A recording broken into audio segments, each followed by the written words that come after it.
કેમ છો બધા? ચલો આજે શું બનવાનું છે? ચાતની રિક્વેસ્ટ હતી છેલ્લા 5 દિવસથી. કેમ ચાત? ચાતના ફેવરિટ ફૂડ એક જ છે પાસ્તા. એને ક્યારના પાસ્તા બેક કરેલા વ્હાઈટ સોસમાં બધા વેજીટેબલ સાથે એવા બનાવી દે એમ ક્યારની મંડેની કે છે. હવે આજે ફાઇનલી એનો વારો આવ્યો છે. તેમાં કયા કયા વેજીટેબલ્સ હું લઈશ? Onion, paper, broccoli and sweet corn નાખીશ. બાકી તમારી પાસે જે બધા વેજીટેબલ્સ હોય, કેરેટ્સ, એ બધા તમે એડ કરી શકો છો તમારી ચોઈસ પ્રમાણે. તો આજે વ્હાઈટ સોસમાં બધા વેજીટેબલ્સ સાથે પાસ્તા, અને પછી પાસ્તા એકચ્યુઅલી બેક થશે, લાઈક બેક કરીશ ઓવનમાં થોડી વાર ઉપર ચીઝ નાખીને. તો એવા પાસ્તા બનવાના છે. અને બીજું એક વસ્તુ મને ઘણા ટાઈમથી આઈડિયા હતો કે હું બનાવીશ. આજે હું ફર્સ્ટ ટાઈમ ટ્રાય કરવાની છું. લેટ્સ સી કેવા બને છે. તમે બધાએ કદાચ જોયો હોય, બહુ વાયરલ વિડીયો છે ક્રિસ્પી પટેટોઝ. તો એ ક્રિસ્પી પટેટોઝ બનાવવાની ટ્રાય કરીશું. લેટ્સ સી કેવા બને છે. તો ચલો ફટાફટ આપણે બનાવી લઈએ. તો આ પાસ્તા બોઇલ થઈ ગયા છે. અને આ વેજીટેબલ્સમાં મેં કીધું એમ ઓનિયન, પેપર 2 કલરના મેં લીધા છે. બ્રોકલી મેં બોઇલ કરી લીધી છે. અને સ્વીટ કોર્ન હું એડ કરીશ.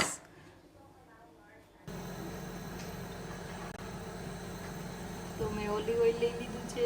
એમાં આપણે આ જે કટ કરેલા બધા વેજીટેબલ્સ છે એડ કરીશું અને થોડી વાર આપણે સાતળીશું. એકદમ ક્રન્ચી રહે એવા જ સાતળીશું, કેમ કે પાછા ઓવનમાં જવાના છે એટલે કાચા તો રહેશે જ વેજીટેબલ્સ.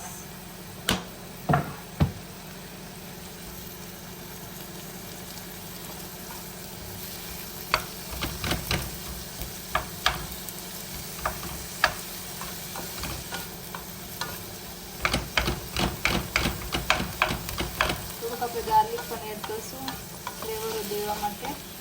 એકાદી કળી હું ગાર્લિક પણ નાનું નાનું કાપીને એડ કરીશ. અમે નાનું નાનું ગાર્લિક અને સ્વીટ કોર્ન આમાં એડ કરી દીધી. આપણે થોડી વાર પાછા સાતળીશું અને બ્રોકલી લાસ્ટમાં એડ કરીશું, કેમ કે બ્રોકલી તો ઓલરેડી બોઇલ્ડ છે એટલે એને ચડવાની કંઈ જરૂર નથી. આપણે છે ને બધા સ્પાઇસીસ કે એના હર્બ્સ ને એવું એડ કરીશું. એમાં થોડું આપણે સોલ્ટ વેજીટેબલ્સ પ્રમાણે એડ કરીશું. બધા હર્બ્સ લાઈક ઓરેગાનો, થોડો ઓરેગાનો નાખીશું, કેમ કે આપણે વ્હાઈટ સોસ બનાવીએ ને તો વ્હાઈટ સોસમાં પણ બધું એડ કરવાનું છે. એટલે આ વેજીટેબલને પૂરતા જ આપણે બધું એડ કરીશું. આમાં મિક્સ હર્બ્સ છે અને થોડા ચીલી ફ્લેક્સ અને બ્લેક પેપર પાવડર નાખીશું. તો આ વેજીટેબલ ઓલમોસ્ટ રેડી થઈ ગયા છે. હવે આપણે એમાં બોઇલ બ્રોકલી છે એડ કરી દઈશું.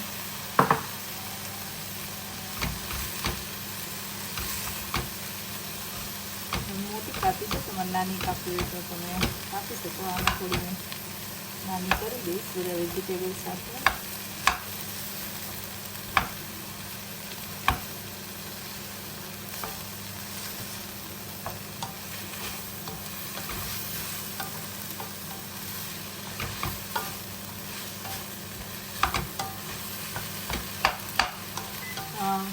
વેજીટેબલ આપણા થઈ ગયા છે રેડી. અને હવે આપણે વ્હાઈટ સોસ બનાવવાનો છે. તો હવે આપણે વ્હાઈટ સોસ બનાવવા માટે મેં બટર લઈ લીધું છે અને એમાં આપણે થોડું કોર્નફ્લાવર એડ કરીશું.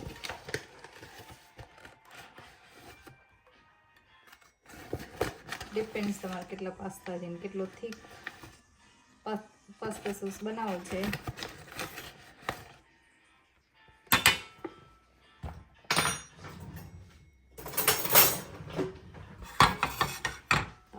તમે આ કોર્નફ્લાવર ન હોય તો પ્લેન ફ્લાવર પણ ઘણા વાપરતા હોય છે. મોસ્ટ ઓફ ટાઈમ કોર્નફ્લાવર બદલે પ્લેન ફ્લાવર યુઝ કરતા હોય છે. બેઝિકલી આપણે થીક સોસ બનાવવાનું છે, એટલા માટે કોર્નફ્લાવર અથવા તો પ્લેન ફ્લાવર ગમે તે તમે યુઝ કરી શકો. આપણે થોડું જ ધીમા તાપે એકદમ આને શેકીશું.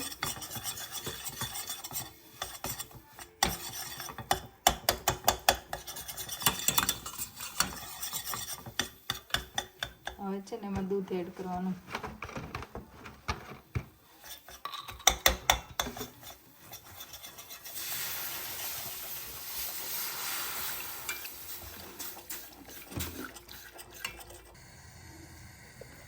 તો હવે આ બધું મેં મિક્સ કરી લીધું છે. પાછા આપણે બધા હર્બ્સ આમાં એડ કરવાના છે. પાર્સલી આમાં વધારે સરસ લાગતી હોય છે, એટલે પાર્સલી આપણે થોડી વધારે એડ કરીશું. તમારી પાસે ફ્રેશ પાર્સલી હોય તો પણ એડ કરી શકો. મિક્સ હર્બ્સ છે, black pepper powder, crush chilli,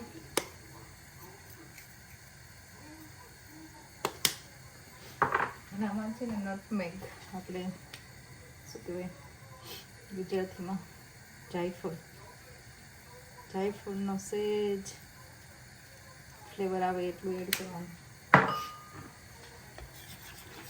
પાછું બધું મિક્સ કરીશું અને ઠીક થઈ જાય.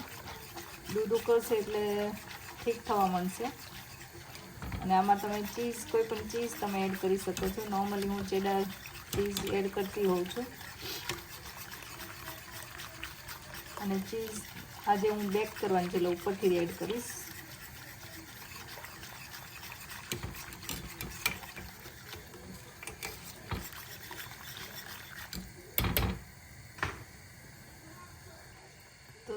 તો તમે જોઈ શકો છો કે આ હવે એકદમ સરસ ઠીક થવા માંડ્યું છે. તો ઓલમોસ્ટ હવે રેડી છે. આપણે બધા આમાં વેજીટેબલ્સ અને પાસ્તા એડ કરીને બધું મિક્સ કરીશું.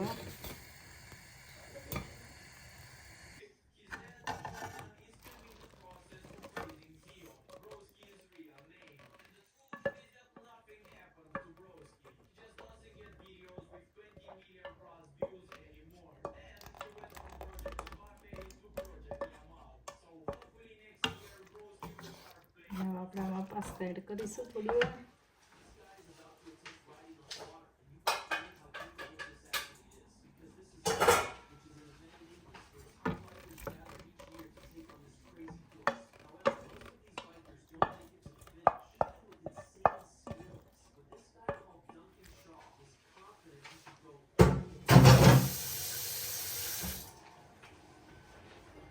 મસ્ત મિક્સ કરી લેવાનું છે. અને આપણે થોડી વાર એમને થવા દઈશું, જેથી પાસ્તાનો સોસ છે એકદમ થીક થઈ જાય અને પાસ્તા સાથે અને વેજીટેબલ સાથે એકદમ કોટ થઈ જાય.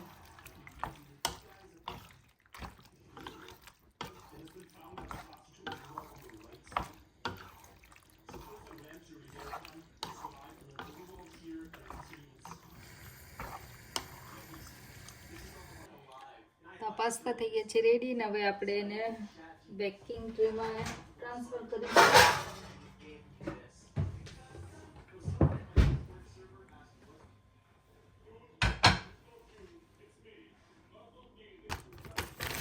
બેકિંગ ટ્રેમાં લઈ લીધા અને આપણે ચીઝ ઉપર એડ કરીશું.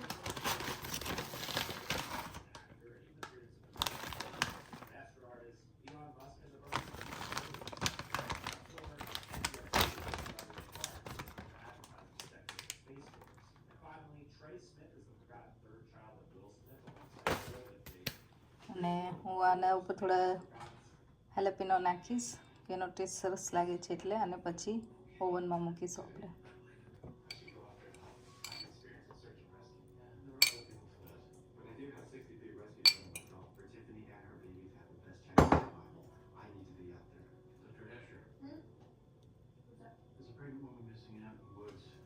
અને થોડા ઓલિવ્સ પર નાખીશું.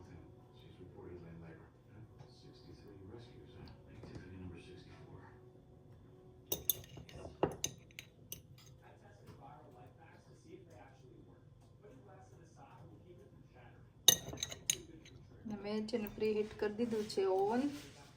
તો આપણે ઓવનમાં જ્યાં સુધી ચીઝ મેલ્ટ થઈ જાય ત્યાં સુધી રાખવાનું છે. તો હવે આપણે ઓવનમાં મૂકી દઈશું. એકચ્યુઅલી મેં ઓવનમાં 200 ડિગ્રી રાખેલું છે ચીઝ મેલ્ટ થાય ત્યાં સુધી. હવે આપણે મેં નાની નાની બટેકી હતી એ બોઇલ કરી લીધી છે અને આપણે આને આવી રીતે પ્રેસ કરવાની છે. એકચ્યુઅલી એક સાથે આમ રહે તો બધા સારું, છૂટી થઈ જાય એના કરતાં. તો બધી આપણે પ્રેસ કરીને રાખીશું બેક કરવા, ઓલિવ ઓઇલ અને બ્લેક પેપરને બધું નાખીને. તો આ રીતે આ બધી નાની બટેકી જે મેં લીધી હતી એને પ્રેસ કરી દીધી છે. અને આપણે એની સ્કીન કાઢવાની નથી, સ્કીન સાથે જ આપણે રાખવાની છે. અને હવે આની ઉપર ઓલિવ ઓઇલ આપણે એડ કરવાનું છે કે જે એનાથી જ ત્યાં આખા સરસ ક્રન્ચી બનશે.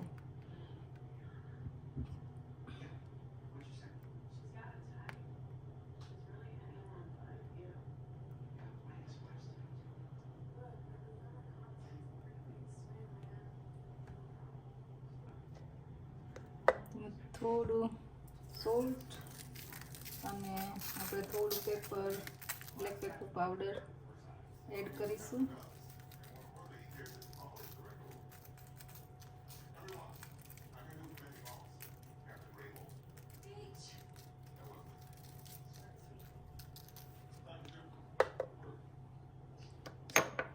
જો હર્બ્સ ફ્લેવર આપી હોય તો તમે આપી શકો છો, કોઈ પણ હર્બ્સ એડ કરી શકો. અને પેપ્રિકા આપણે એડ કરીશું થોડું.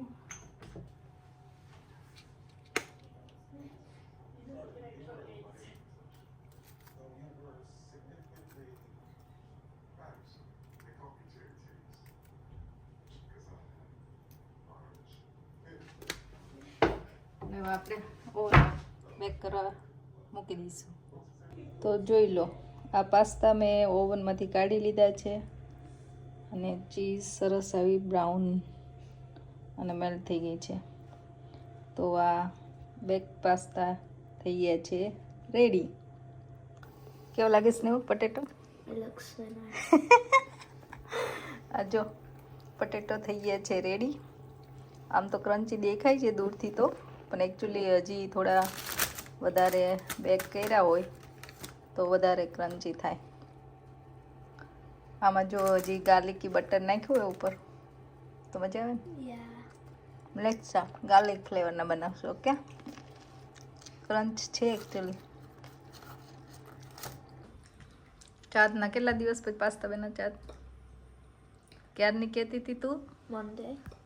મંડે થી. આજે થર્સડે આવી ગયો ને સ્નેહ? બરાબર. બહુ ગરમ છે હો. તમારે? મારે બરાબર. પાસ્તા વાળીને પૂછો. પાસ્તા વાળીને તો પૂછ્યું એટલે તેને પહેલા. કેવા લાગ્યા ચા? થોડાક મોડા પડ્યા ને. તો આજે ક્યારના વ્હાઈટ પાસ્તા વેજીટેબલ અરે ખાવાતા કા. તો આ જો આજે થઈ ગયા છે રેડી. અને આ ક્રન્ચી પટેટો સ્કીન સાથે.